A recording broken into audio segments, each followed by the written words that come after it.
подготовка на централата Свети Георги до Ламбриново.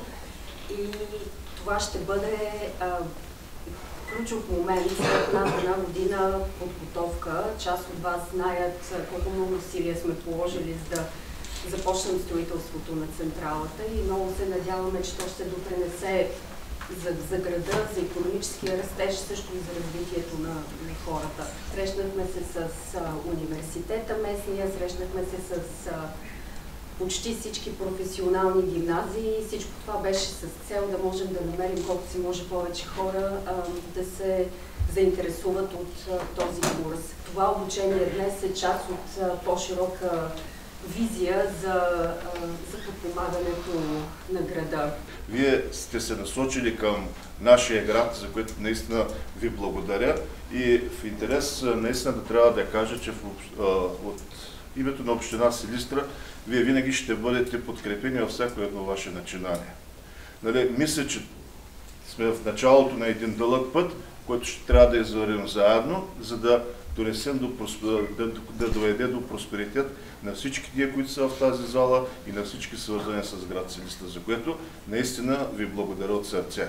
Мога да кажа също, че съм много доволен от курса. За нас водещото е да сме полезни за вас, за да ви дадем всяка една професионална квалификация е някаква допълнителна възможност за бъдещето.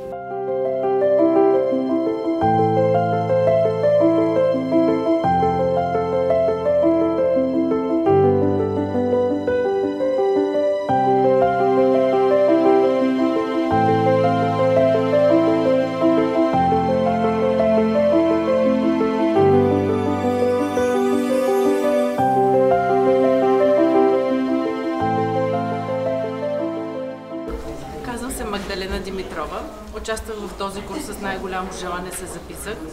Научих много неща, които надявам се в бъдеще да ги приложа върху соларния парк, който предстои да бъде изграден в Свети Георги.